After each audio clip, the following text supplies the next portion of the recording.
yeah. I've been going down this wormhole of just guitar videos and instructional You could say videos. that the whole point of our channel is really to talk about guitar pedals, the great tones that they get, and a lot of artists that have used guitar pedals famously in trying to recreate those tones. But today I want to do the complete opposite of that and really talk about players that have amazing tone that never used any pedals at all. In fact, on some of these players, you might even be hard-pressed to find a tuner on any sort of floorboard or in front of them while they play. They're such purists of just having the sound of the guitar plugged directly into the amplifier. And so today we're going to go through several different players that I really love the tones of that never used any pedals. And of course, I would love to hear from you about any famous and iconic guitar players that were known to not have used any pedals at all and were just guitar straight into the amplifier sort of people, and really celebrate those guitar players, because God knows I would not be a guy that would want to play without delay or reverb or having some cushion from a compressor to help balance out my dynamics. These guys are arguably the bravest guitar players out there. Maybe sometimes it was because of resources or the time period being early on in electric guitar music and not having those same pedals available to them, or maybe they just preferred the tone without anything obstructing it between the guitar and amplifier. So let's get into it. Guitar players with great tones that used no pedals. So when we're talking about guys that use no pedals, there are probably innumerable amounts of them, and I'm just kind of sticking within the genres that I really know and players that I really love. So just take that into consideration. Again, if you have other players that fit this mold, please do tell us in the comments below. I wouldn't know. But the guy who kind of got me started on this, put me on game, my boy. Guitar players that don't use pedals is Robert Cray. Now, Robert Cray is certainly a great bluesman, has an amazing voice, and has also written some really great pop songs that kind of merge blues and pop together.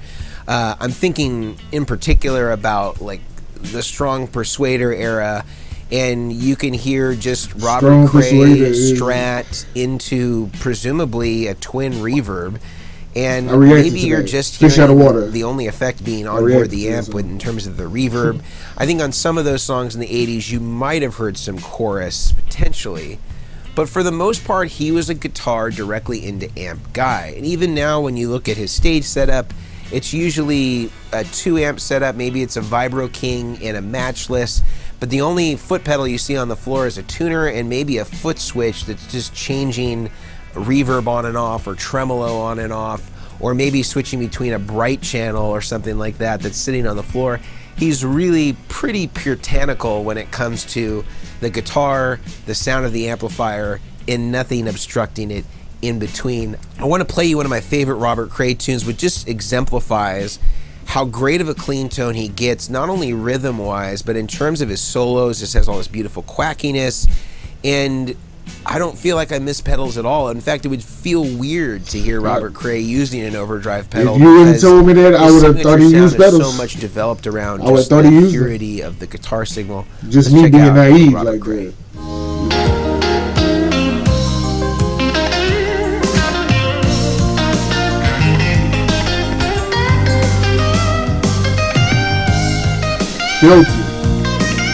He got it. He's a hand. He's a key maker though. He's a key maker though.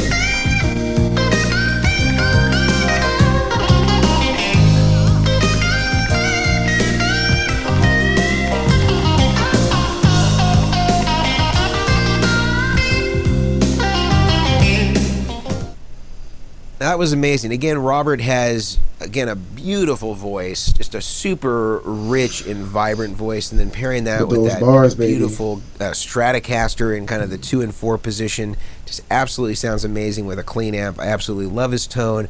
I love how abbreviated his rig is, and that he's able to get what is that these 2 and 4 position sounds with seemingly not a guitar, no effects at all. Now, another guitar player that I want to talk about, also in the same vein of the blues, and I think arguably one of the most famous bluesmen of all time, is B.B. King. Now, BB King never used any pedals. He had, later in his career, the infamous Gibson amplifiers, the Lab series, which were super clean solid state amps. But I think he's mostly known before that to be a twin reverb user for the most part, and kind of used whatever the era twin reverb it was, whether it was black panel version. Robert Cray, BB King is probably era in the 70s. Why they didn't use pedals? They didn't have the technology like that. Really the money for all that. Super sterile, like no frills amplifier that just has headroom for days.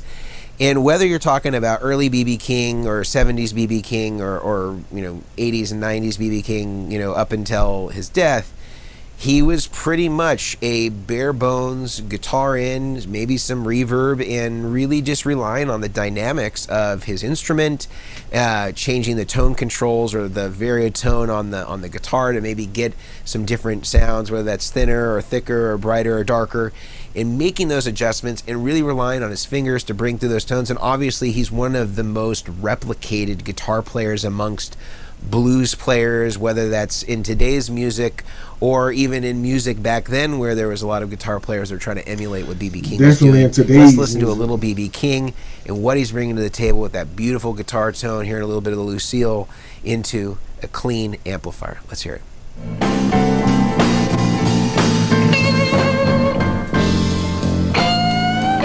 Sweet Lucille, boy. Sweet Lucille.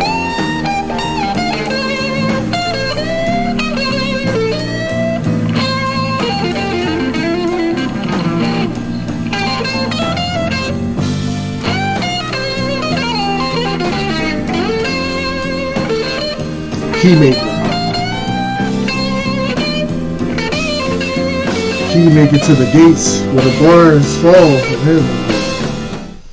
So I absolutely love that. It sounds incredible. Yes. It's, again, one of the, when we think about blues music, it's almost like BB King is inseparable from that sound, those signature licks, and he made that with no extra pedals, compression, overdrive. Crazy. Just did it with what was there. And Creation, that's really pure creativity. Now, another guitar player that I think is well worth mentioning that falls into this category is Duane Allman from the Allman Brothers. And even as an extension of the Allman Brothers, if we want to stick with them, also Dickie Betts were not users of guitar pedals at all. It was I would have never Les known Pauls that. into maybe a Tweed Fender or a Marshall. Never known that. And just Holy had these shit. beautiful tones, whether it was Duane Allman doing slide tones or whether it was, Dickie Betts playing on this beautiful gold top. These were straight into amp sounds. And those were some of the most iconic guitar tones of all time. Whether we're talking about, Duane Allman playing on Layla, or we're talking about Dickie Betts doing Ramblin' Man, or we're talking about Whippin' Post. There's Ramblin' Man, beautiful guitar tones that have been emulated and covered by hundreds of thousands, if not millions of guitar players. It's a guitar into an amplifier. It's nothing more than that. It's a very simple setup. The tones were very abbreviated. And they had the access to the pedals. It wasn't no everything. They just was talented. Signify one of Purist, the most iconic sounds, said, especially in American rock music and Southern rock music, that these guys carved out with a guitar and an amp and a cable. And that was it. So let's listen to a little bit of Duane Allman, and we'll also listen to a little bit of Dickie Betts so we can hear kind of the Allman Brothers and how they had a super simple rig to get amazingly huge and beautiful guitar tones.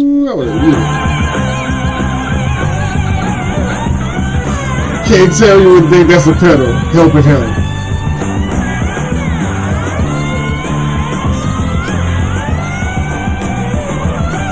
That leaving Earth right there. It's going all the way up.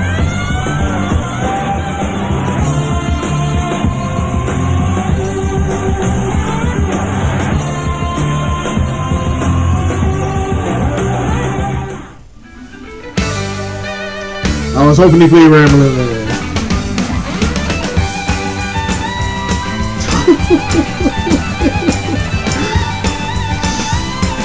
That's straight fingers, man. No help. Who's doing?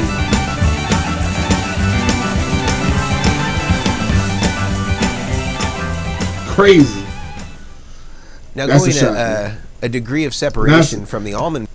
Not so much Cray and BB King just because of time I would expect them probably not to use a pedal, but to know that